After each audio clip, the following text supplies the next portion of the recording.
စီးကျိုတွေးကျိုယောဂဆိုတာခန္ဓာကိုယ်အတွင်းတရားတဲ့ glucose ကိုထိထိရောက်မထိန်းနိုင်တဲ့ဇီဝကမပြဿနာဖြစ်ပြီးတော့တွေးတင်တရားတဲ့မြင့်မားလာပြီဆိုရင်နာတာရှည်ဆိုးကျိုးတွေဖြစ်စေနိုင်တဲ့ယောဂတစ်မျိုးဖြစ်ပါတယ်ဒီယောဂကိုအမျိုးအစားတစ်အမျိုးအစားနှစ်နဲ့ကိုဝင်ဆောင်စီးကျိုဆိုပြီးတော့အမျိုးအစားခွဲခြားထားပါတယ်အမျိုးအစားတစ်စီးကျိုကကြတော့ဖြစ်ရတဲ့အကြောင်းရင်းဟာခန္ဓာကိုယ်ရဲ့ကိုယ်ခန်းစနစ်ကအ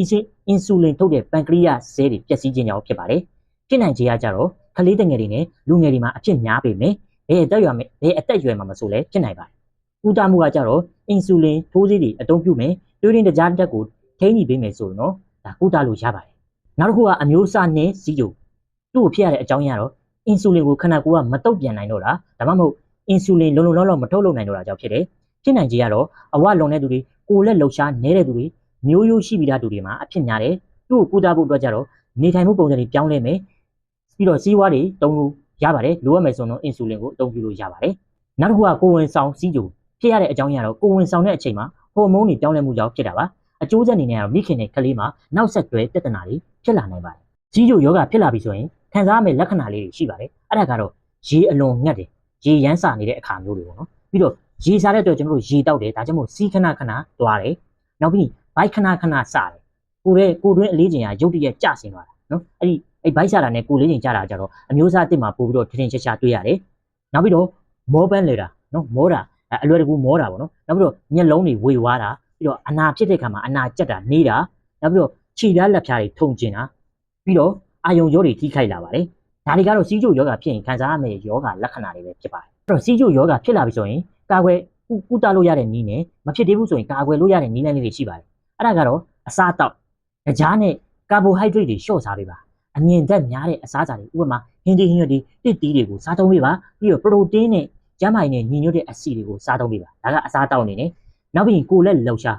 တစ်ပတ်မှာမိနစ်150လောက်လမ်းလျှောက်ပေးပါပြီးတော့ယောဂလေ့ကျင့်ခန်းတွေလုပ်လို့လည်းရပါတယ်ဒါကတော့ကိုလက်လှုပ်ရှားအနေနဲ့ပါနောက်တစ်ခုကတော့ကိုလေးချိန်ကိုထိန်းပေးပါအမျိုးအစားနှစ်မှာဆိုတော့အရန်ကိုအထူးဂရုစိုက်ဖို့လိုအပ်ပါတယ်စီးကျိုယောဂဖြစ်လာပြီဆိုတော့နောက်ဆက်တွဲစိုးကျိုးတွေရှိပါသေးတယ်အဲ့ဒါကတော့နှလုံးနဲ့သွေးကြောယောဂတွေဖြစ်လာနိုင်တယ်အဲ့လိုစီးကျိုယောဂဖြစ်လာပြီဆိုနောက်ဆက်တွဲအနေနဲ့နှလုံးကိုတိုက်ခိုက်ပြီးတော့နှလုံးယောဂတွေဖြစ်မယ်ပြီးတော့လေပြတ်တာတွေဖြစ်လာနိုင်ပါတယ်နောက်ထပ်စိုးကျိုးကကြတော့ကြောက်ကက်ပျက်စီးသွားနိုင်ပါတယ်ကြောက်ကက်ကိုလည်းထိနိုင်ပါတယ်နောက်ပြီးတော့အာယုံကြောကိုလည်းထိခိုက်စေပါတယ်အဲ့တော့